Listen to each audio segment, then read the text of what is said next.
Всем привет! Друзья мои, мира вам и крепкого здоровья! Сегодня пицца. Пицца из дрожжевого теста, но оно абсолютно несложное. Готовится быстро, а основа для пиццы получается очень вкусная. Кстати, работать с таким тестом одно удовольствие. Я вам настоятельно рекомендую. Вот посмотрите, какая она внутри.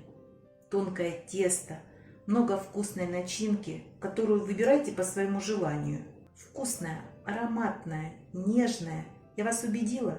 Тогда смотрите, как я готовлю. Поехали! На столе продукты, из которых я приготовлю 2 пиццы. Для начинки 4 столовые ложки кетчупа, 100 грамм варено-копченого сервелата, 200 грамм сыра, 50 грамм твердого сыра порезала на пластинки, а 150 грамм сыра моцареллы натерла на крупной терке. Еще понадобится 2 средних помидора и 8-10 штук маслин. Продукты для начинки уберу в холодильник и буду готовить дрожжевое тесто. Друзья мои, тесто готовится безопасным способом. 250 грамм просеянной муки. Добавляю 4 грамма соли, 4 грамма сахара и 4 грамма быстродействующих сухих дрожжей. Все размешиваю. Делаю небольшую воронку и выливаю 170 грамм молока. Молоко должно быть теплым, 35-40 градусов. Замешиваю тесто. Сейчас нам необходимо, чтобы вся мука ушла в тесто. Тесто получается достаточно жестким, такое оно и должно быть. Вот, посмотрите. Вот здесь у меня 12 грамм растительного масла. Добавляю и продолжаю замешивать тесто. Вымешиваем до тех пор, пока на поверхности не будет видно растительного масла. Выношу на столешницу и буду замешивать тесто в течение 3-5 минут. Если вы будете делать это с помощью кухонной машины, также вымешивайте 5 минут. Тесто должно получиться гладким и однородным. Друзья мои, тесто абсолютно послушное, оно не пристает к рукам. Смотрите, и к столешнице. Все.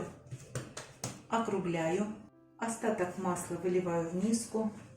Выкладываю тесто. Закрываю пищевой пленкой. Протыкаю в нескольких местах.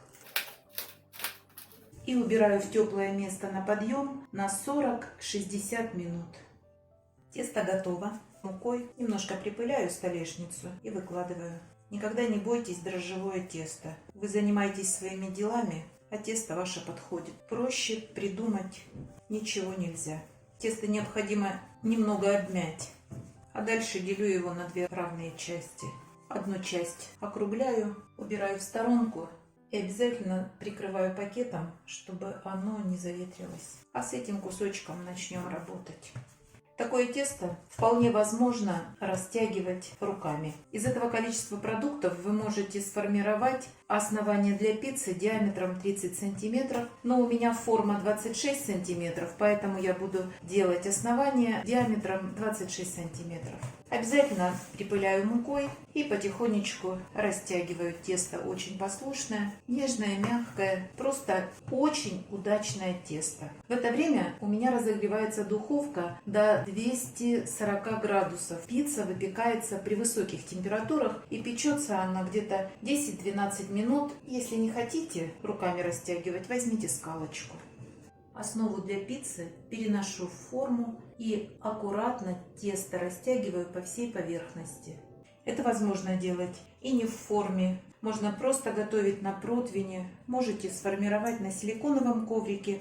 Ну все, основа готова. Под руками чувствуется, где тесто еще толстое. Вот так проходите, аккуратно все это руками возможно делать. Все. Беру кетчуп, 2 столовые ложки. И 2 столовые ложки оставлю для второй пиццы. А дальше немножечко сыра моцарелла и раскладываю колбаску. Колбасу можно заменить мясом. Это все зависит от ваших возможностей и вашего желания. Дальше я выкладываю помидорчики и следом твердый сыр, порезанный на вот такие пластинки. Насыпаю оливки, маслины, все, что у вас есть. Можете даже добавить грибов. И сверху присыпаю вновь сыром. И отправляю в разогретую до 240 градусов духовку, только низ подогрев, на верхний уровень, ориентировочно 10-12 минут. Первая выпекается, сразу формирую вторую пиццу. Вторую пиццу я буду готовить на силиконовом коврике Желательно сразу перенести ее. Все.